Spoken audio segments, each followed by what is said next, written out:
आप सब? I hope बहुत अच्छे होंगे। आज मैं आपको पहली वीडियो बनाने जा रहा हूँ आपके लिए अपने YouTube चैनल पे। मेरा YouTube चैनल का नाम है लर्निंग विद किशन। तो बहुत बहुत स्वागत है आपका हमारे YouTube चैनल पे। और आप ये मान के चलिए कि हम आपको CBSE बोर्ड से रिलेटेड, इंग्लिश के से रिलेटेड और NCERT इंग्लिश से रिलेटेड जितने भी सोल्यूशंस हैं, हम चाहे वो चैप्टर की समरी हो या अदर थिंग्स हो like grammar and reader and supplementary, class first से लेके 9-10 तक की मैं आपको सारे सोल्यूशंस दूंगा इंग्लिश के। सो हमारे चैनल को सब्सक्राइब कर लीजिए एजुकेशनल वीडियोस पाने के लिए और वीडियो को ज़्यादा से ज़्यादा शेयर करिए। तो चलिए पहला आज टॉपिक स्टार्ट करते हैं फ्रॉम बिगिनिंग। ग्रामर का पहला बिगिनर मतलब जहाँ से शुरुआत होती है ग्रामर की, वहां से स्टार्ट करते हैं। द सेंटेंसेस मतलब होता है वाक्य, है ना। सेंटेंसेस का मतलब होता है वाक्य। वाक्य क्या होता है? A group of word that given a make complete sense is called sentences. A group of words that make a given complete sense is called sentences. मतलब ग्रुप ऑफ वर्ड, शब्दों का समूह। किसका समूह? Group of word, group of words मतलब शब्दों का समूह। इसका समूह, शब्दों का समूह वाक्य कहलाता है, लेकिन उसका कोई मतलब, उसका कोई सेंस होना चाहिए। जैसे आप मान चलिए लिखा है आई, बहुत सिंपल का एग्जांपल है, M boy. I is word, M word and boy word. इनका ग्रुप, इनको मिला दीजिए, ऐड कर दीजिए। ये तो कह रहा है, डेफिनेशन क्या कह रहा है कि ग्रुप ऑफ वर्ड, यानी अब इसको जब हम ऐड कर देंगे तो उसका कोई मतलब, कोई कंप्लीट सेंस निकल आएगा, है ना। उसकी कोई मीनिंग हो जाएगी कि मैं लड़का हूं, I am boy, that is the sentence.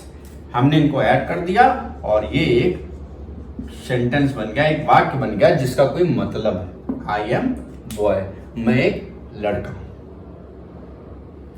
और एग्जांपल्स देख लीजिए एक दो। ग्रुप ऑफ वर्ड, सीधे सीधे वो कह रहा है कि उसका कोई मतलब हो, वर्डों का ग्रुप। जैसे श्याम या रीना लिख लीजिए, कोई भी नाम लिख लीजिए। Reena is eating the food. आप देखिए, look at the black book. Reena is word, eating word, that the word, food word. ये सारे शब्द हैं, इनको ऐड कर दिया, जोड़ दिया, ग्रुप ऑफ वर्ड मतलब समूह हो गया शब्दों का। तो क्या बन गया? कोई सेंटेंस, कोई मतलब ऐसा कोई सेंटेंस बन गया जिसका कोई मतलब हो, कंप्लीट सेंस निकल रहा है जिसका। रीना खाना खा रही है, Reena is eating the food, that is sentence. शब्दों के समूह को वाक्य कहते हैं जिसका कोई मतलब हो, ठीक। और सेंटेंस यही है। सेंटेंस को लिखा कैसे जाता है हमेशा याद रखिए। पहले सेंटेंस में हम सब्जेक्ट लिखेंगे, सिंपल सेंटेंस में, फिर हेल्पिंग वर्ब लिखेंगे, फिर वर्ब लिखेंगे और फिर ऑब्जेक्ट लिखेंगे। अगर टाइम है तो फिर हम टाइम लिखेंगे। ये हम सेंटेंस को बनाने का रूल बता रहे हैं। सेंटेंस होता क्या है हम ये समझ गए हैं कि शब्दों का ग्रुप, मतलब ग्रुप ऑफ वर्ड, शब्दों का समूह जिसका कोई मतलब हो, कंप्लीट सेंस जिसका निकले, वो वाक्य कहलाता है, दैट इज सेंटेंस, ठीक। अब ये तो हो गई बात सेंटेंस की, है ना। अब हम बात करेंगे काइंड्स ऑफ सेंटेंस, यानी सेंटेंसेस के प्रकार, काइंड्स ऑफ सेंटेंस। सबसे पहला क्या होता है इसमें? Simple sentence. सिंपल सेंटेंस क्या है? साधारण वाक्य। सीधी सीधी सी बात है कि is used to make a statement। Statement का मतलब होता है कि कोई बात आप किसी से कह रहे हैं, दैट इज सिंपल सेंटेंस। और सिंपल सेंटेंस के और भी नाम है, असर्टिव और अफर्मेटिव। ये सब सिंपल सेंटेंस ही है, चाहे अफर्मेटिव कह लीजिए आप, और चाहे एज योर विश, चाहे आप असर्टिव सेंटेंस कह लीजिए। सिंपल सेंटेंस, असर्टिव सेंटेंस और अफर्मेटिव सेंटेंस, ये स्टेटमेंट सेंटेंस, ये सब एक ही हैं। इनका मतलब ये होता है कि कोई हम स्टेटमेंट देते हैं, कुछ बात हम सिंपली और साधारण तरीके से लोगों को बताते हैं या बोलते हैं या लिखते हैं। That is simple sentence. Like जैसे मैंने आपको एग्जांपल दिया था, चलो एक एग्जांपल लिख देते हैं। he was playing, वह खेल रहा था। ये सेंटेंस है, ग्रुप का वर्ड, शब्दों का समूह है, वाक्य सिंपल सेंटेंस है क्योंकि ये बहुत सीधी सी बात है। वह खेल रहा था, that is simple things, that is simple sentence. भाई आप किसी को स्टेटमेंट भी तो दे रहे हैं, किसी को बता ही तो रहे हैं, that is simple sentence. Simple, सुनने में ही आपको आसानी लग रही है। ठीक, इसके बाद सेकंड आता है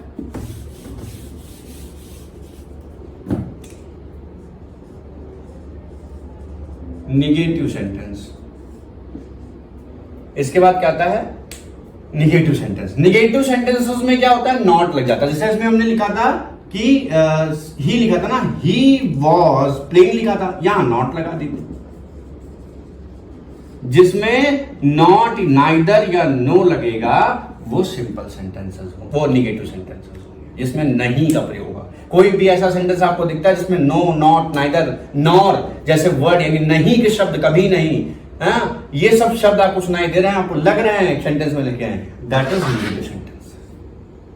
अफर्मेटिव सिंपल सेंटेंस में, अफर्मेटिव सेंटेंस में साधारण सी कोई बात कही जाएगी, कोई स्टेटमेंट दिया जाएगा। निगेटिव सेंटेंस में नॉट, नो, नॉर, ठीक है, ऑब्लिक करके नॉट, नॉर, नो, है ना, और नेवर कभी नहीं, नाइदर, ये सारे वर्ड्स हैं जो नहीं जहां पे जुड़ जाए दैट इज निगेटिव। तुरंत मान के चलिए जहां पे भी नहीं आता है, नो आता है, नॉट आता है, वो निगेटिव सेंटेंसेस में है। सेंटेंस का प्रकार है, टाइप्स ऑफ सेंटेंस है।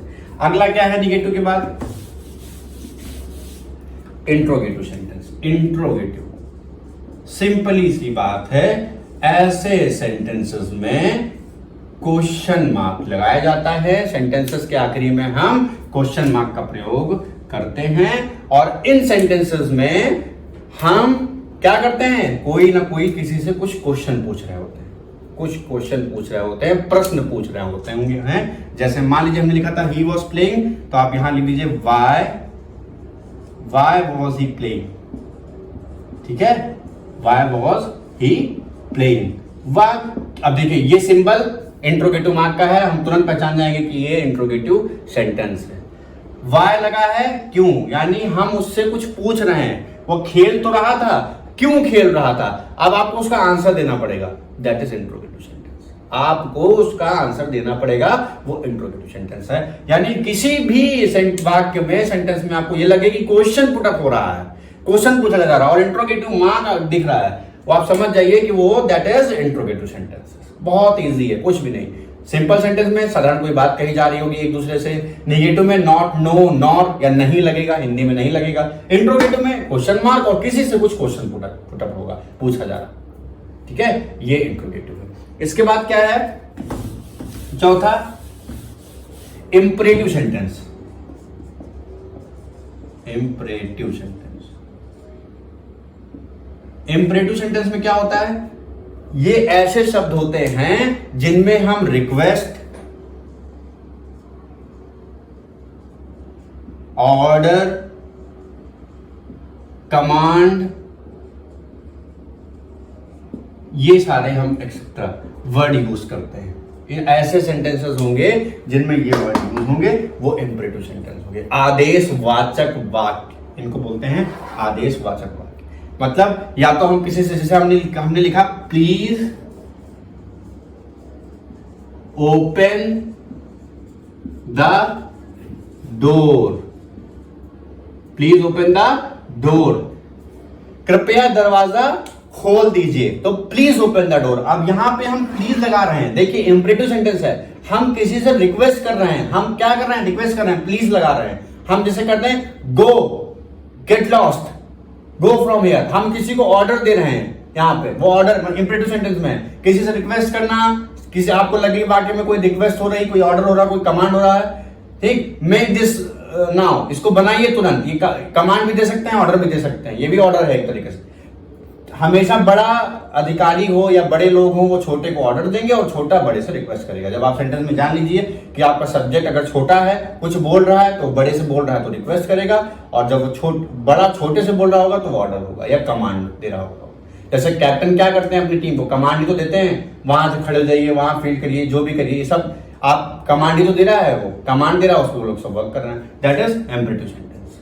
ठीक है, प्लीज, मे आई कम इन, या आप क्या पूछ रहे हैं, ये वो है मतलब रिक्वेस्ट है कि क्या मैं अंदर आ सकता हूं, पूछ रहे हैं, मतलब एडवाइस किसको दे रहे, किसी को दे रहे होगे, वो भी इम्परेटिव सेंटेंस में आएगा कि आपके लिए ये ज्यादा अच्छा है, ये मत करिए, ये इम्परेटिव सेंटेंस में जाएगा। एडवाइस, ऑर्डर, रिक्वेस्ट, कमांड जैसे सेंटेंस वाक्य आपको लगे तो आप समझ जाइएगा कि वो इम्परेटिव सेंटेंस में। बस इतना, सेंटेंस के प्रकार 4 और उसका। आई होप आपको समझ में आया होगा। और हाँ, कोई प्रॉब्लम, कोई दिक्कत आपको आती है, कुछ भी पूछना है, कमेंट सेक्शन में मुझसे पूछिए। You can ask me on comment section any time, कभी भी पूछिए, उसका जवाब आपको मिलेगा, आपको सोल्यूशन उसका मिलेगा इंग्लिश। ठीक, आगे हम ऐसे ही वीडियोस नॉलेजफुल बनाते रहेंगे इंग्लिश के लिए। आप लोग हमारे चैनल को लाइक करिए, सब्सक्राइब करिए और वीडियो को शेयर करिए। और हम जुड़े रहने के लिए हमारे साथ थैंक यू सो मच, धन्यवाद।